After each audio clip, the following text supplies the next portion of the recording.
नमस्कार आदाब, आप देख रहे हैं the justice Hindi. Land for job case में आरजेडी सुप्रीमो लालू प्रसाद यादव और उनके परिवार की मुश्किलें अब और बढ़ गई हैं। दिल्ली की राउज एवेन्यू कोर्ट ने इस बहुचर्चित मामले में बड़ा आदेश सुनाते हुए लालू परिवार समेत 41 लोगों के खिलाफ आरोप तय कर दिए हैं। इसका साफ मतलब है कि अब इन सभी आरोपियों पर नियमित रूप से ट्रायल चलेगा। वहीं कोर्ट ने 52 आरोपियों को इस मामले से बरी भी कर दिया है। इस मामले की सुनवाई के दौरान लालू यादव की बड़ी बेटी और राज्यसभा सांसद मीसा भारती, उनके बेटे तेज प्रताप यादव और तेजस्वी यादव खुद कोर्ट में मौजूद रहे। यह पूरा मामला केंद्रीय अन्वेषण ब्यूरो यानी सीबीआई द्वारा दर्ज किया गया है और इसकी जांच भी सीबीआई ही कर रही है। राउज एवेन्यू कोर्ट के विशेष न्यायाधीश विशाल गोगने ने अपने आदेश में बेहद सख्त टिप्पणी की। जज ने कहा कि प्रथम दृष्टया यह सामने आता है कि लालू प्रसाद यादव और उनका परिवार एक संगठित आपराधिक गिरोह की तरह काम कर रहा था। अदालत के मुताबिक सरकारी नौकरी को सौदेबाजी का हथियार बनाकर परिवार के नाम अचल संपत्तियां हासिल करने की एक सुनियोजित और व्यापक साजिश रची गई।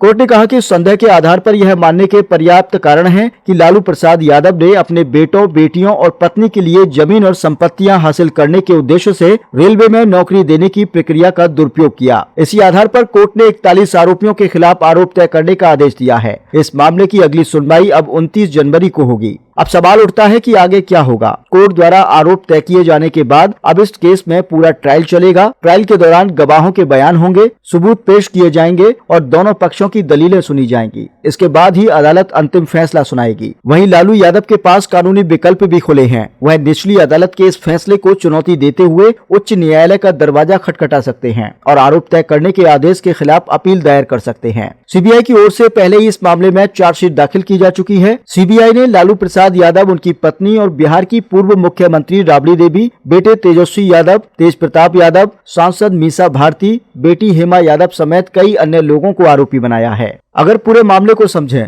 तो सीबीआई के मुताबिक यह कथित घोटाला उस वक्त का है जब लालू प्रसाद यादव 2004 से 2009 के बीच देश के रेल मंत्री थे। आरोप है कि इस दौरान रेलवे के मुंबई, जबलपुर, कोलकाता, जयपुर और हाजीपुर जोन में ग्रुप डी की नौकरियां दी गईं। इसके बदले नौकरी पाने वालों या उनके परिवारीजनों से जमीन और संपत्तियां लालू परिवार के नाम ट्रांसफर कराई गईं। सीबीआई का दावा है कि बिहार में लालू परिवार ने 1 लाख स्क्वायर फीट से ज्यादा जमीन महज 26 लाख रुपए में हासिल की, जबकि उस समय सर्कल रेट के हिसाब से इन जमीनों की कीमत करीब 4 करोड़ 39 लाख रुपए थी। कई मामलों में जमीन की रजिस्ट्री कम कीमत पर की गई और बाकी रकम नकद भुगतान के रूप में दे दी गई। जांच एजेंसी ने यह भी आरोप लगाया है कि अधिकतर मामलों में नौकरी मिलने से पहले ही जमीन ट्रांसफर करा ली गई थी और कई जगहों पर गिफ्ट डीड तक तैयार कर ली गई थी। सीबीआई का यह भी कहना है कि उस समय लालू यादव के करीबी भोला यादव गांव-गांव जाकर लोगों से कहते थे कि अगर अपने परिजन को रेलवे में नौकरी चाहिए तो जमीन लालू परिवार के नाम कर दीजिए। इस केस में खास बात यह भी है कि सीबीआई ने सिर्फ लालू यादव और उनके बेटों को ही नहीं बल्कि उनकी बेटियों को भी आरोपी बनाया है।